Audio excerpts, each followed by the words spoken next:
Next episode of Physics in Space, Phases of the Moon and Eclipses. Let's take a look at a 2D view of outer space. The sun sends light streaming in all directions. Some of it goes toward the Earth and we see day. If we're facing the other way, we see night, and if we look up in the sky, we see the moon. Remember that as we did in class in the demo, the moon is not flat in the same plane of the Earth. Or if it is, then it'll be an eclipse, and we'll get to that on the next slide. But as you can see, the half of the moon that is facing the sun is always the illuminated half. The illuminated half is only sometimes facing us, and if it isn't, we don't see it. We only see the half of the moon that's facing us. This is the physics of Masechet Rosh Hashanah and calling Rosh Chodesh in one slide. New moon.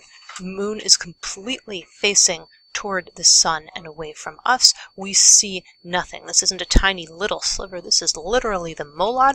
If your rabbi is up at the front of the shul saying that the molad is on mitvach, on shmona and shesh chalakim nafch, whatever it is in Yiddish, that rabbi is announcing when you're not going to see the moon at all because the bright white moon is facing away from the Earth. If you almost never see this because you've got a 50-50 chance of it being the daytime, then mix in the clouds, and it's only visible or invisible as the case may be for a very short time before the moon has moved a little. Yes, it does move, and it's always moving, and you can see the first crescent peeping out. This is a waxing crescent because it's growing bigger and bigger, and by a week or so, we'll have gotten the first quarter. Ironically, the first quarter is actually a half. As the moon continues to move around for the second week, we will see more than half of a circle. This is called gibbous. It's a great word. The moon looks very gibbous today. And by the end of about 2 weeks, now the moon has moved to a position where the Earth and the sun are both in front of it, so the full face is actually facing us. The full moon, even though it's only half a moon, still looks like a big white circle. From here, we're starting to move back toward the sun again. We have a waning gibbous that's getting smaller, the third quarter that is still a half, the waning crescent, and back a month later to the new moon. Again, this is what the Talmud talks about in the Gemara on the third Mishnah in Perek Bet, where it says they used to ask the witnesses for Rosh Chodesh which way was the crescent moon facing. Toward the sun or away from the sun? And if the idiot witness says, the new moon was facing away from the sun, then that witness is given a fulsome handshake and sent on his way because clearly he has no clue what he saw or what he's talking about. What does it look like? Looks like this. We see practically nothing, and as the moon moves more into line with the sunlight, we see more of it. Check the phases of the moon on your favorite weather website or your local paper. What if the moon and the sun and the Earth are actually all in line on one plane of space, the way they looked like in that picture? That's when we get an eclipse. A solar eclipse is one where we can't see the sun. Eclipses are named for what we can't see. Our view of the sun is blocked by the moon. The moon's shadow is cast on the Earth, so we can't see the sun. Draw a quick map of an eclipse in your notes. The first map goes from the top of the sun to the top of the moon. Draw it in with a ruler or straight edge. And the bottom of the sun to the bottom of the moon. Draw it in with a ruler or straight edge. Shade in here. That is the umbra, the direct shadow right behind the moon. This region of the Earth here, this little circle, will see a full solar eclipse. They are in the umbra. Next, go from the bottom of the sun to the top of the moon, and the top of the sun to the bottom of the moon. Shade this in a different color, crosshatched or otherwise lighter. This is the penumbra, the indirect shadow. These metro areas all around here and a whole lot of ocean will get an incomplete eclipse. They will be in the penumbra. What does this look like? The umbra is a complete eclipse of the sun, and the penumbra is an incomplete eclipse of the sun. Eclipse hunting is a profession in the sciences. People build years of research around it, predicting eclipses and getting frequent flyer miles to obscure islands in strange parts of the world so they can be there when the few minutes comes and it actually happens. Most of the eclipse hunters are astrophysicists and solar scientists studying the chemical and nuclear reactions in the outer layers of the sun. Usually when you look at the sun, you see a big yellow ball. The light from the core, the bright hot white light from the nuclear fusion that's taking place there, completely whites out everything in the outer layers. Only when the core is completely blocked. Can you see the moon here? Can you see the moon here? Only when that core is completely blocked are those outer layers visible from Earth for study. This is what the outside of the sun really looks like. You can even see the sunlight diffracting through the atmosphere exactly as pictures say it should. It is insanely cool.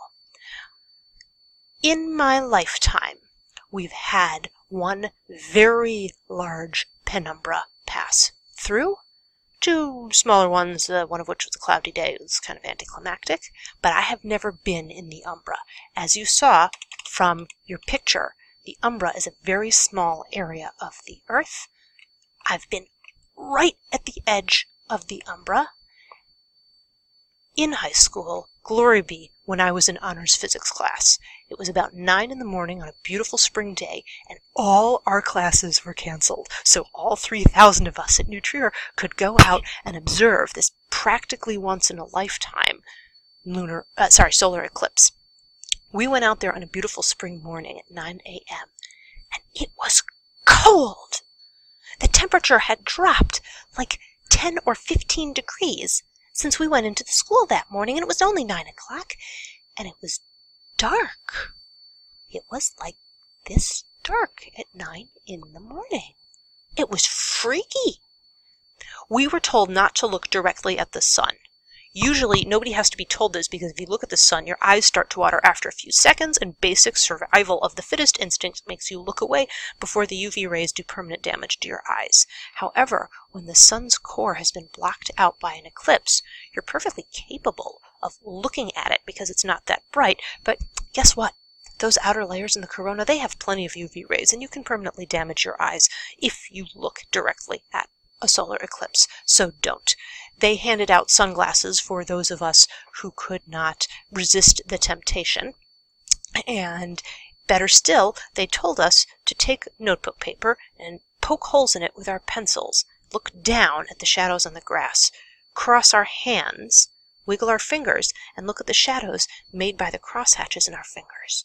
And all the shadows were little crescents on the ground, because the sun was a little crescent in the sky. It was the coolest thing ever. And after about 5 minutes, things in space move. Nobody stops so that the universe can take pictures. Ooh, selfie. It doesn't work that way. So yeah, the Earth moved on. The moon moved on. They moved out of alignment and started getting warmer and brighter. And after about 10-15 minutes, the show was over and everybody had to go back to class. But it was pretty cool. A lunar eclipse is an eclipse where we can't see the moon. Again, the view of the moon is blocked by the Earth. Here's us. Here's our big fat planetary shadow. Again, draw in top of sun to top of Earth all the way over, bottom of sun to bottom of Earth all the way over, shade behind the Earth. That is the umbra. That is the direct shadow. In this case, the umbra appears to cover most of the planet. Most of the nighttime side of this planet will see a lunar eclipse. Now, bottom of sun to top of Earth, top of sun to bottom of Earth, straight edge, shade out here, slightly lighter in a different color. This is the penumbra. If you're North Pole or South Pole, you will see a partial lunar eclipse. It's not quite as extreme in real life as this diagram makes it look, but the point is the area that can see the lunar eclipse is not just one metro area for those lucky people and all the scientists that have flown in for the occasion. It's a very significant portion of the hemisphere, at least a time zone or two, or a region of the country. What does it look like? Well, I've seen several very dramatic lunar eclipses in my lifetime. There was the blood moon over Sukkot a couple years ago. There was an eclipse on the previous set of Shalosh Regalim, and another one in 2008-2009 that my students went out to take photos of. And when they took photos of the lunar eclipse for physics extra credit, it came out like this. Over a period of about 2 hours, a bright, beautiful, full white moon gradually seemed to disappear from the sky. This is the source of the traditional Chinese superstition that an eclipse is caused by a frog eating the moon.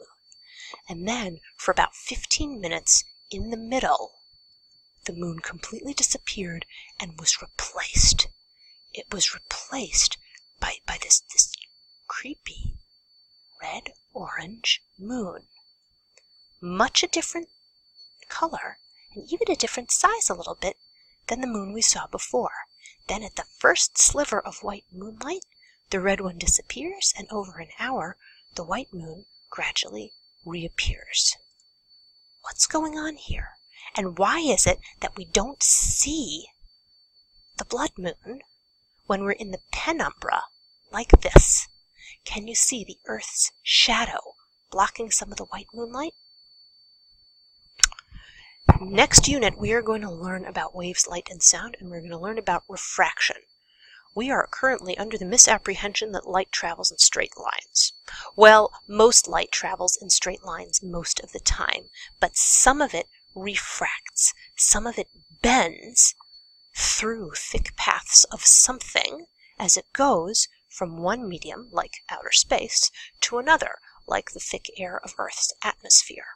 A very, very small amount of light successfully makes this bend and reaches our eyes. We'll learn next chapter that warmer colors with larger wavelengths and lower frequencies bend most successfully from space into our eyes. Warmer colors would be yellow, orange, and red most of all. When the bright white moonlight is completely gone from the sky and we see absolutely nothing, then we can see the tiny, tiny, tiny amount of light that is not traveling in straight lines, that is bending around the Earth, through the Earth's atmosphere, and reaching our eyes. It is insanely cool. Usually, when we see this kind of bent light, we are seeing light from the sun bending through the Earth's atmosphere just as the sun is sinking past the horizon, either in a nice red and pink sunrise or a red and orange sunset. So when are we going to get these great eclipses anyway? Let's take a look at the phases of the moon chart again.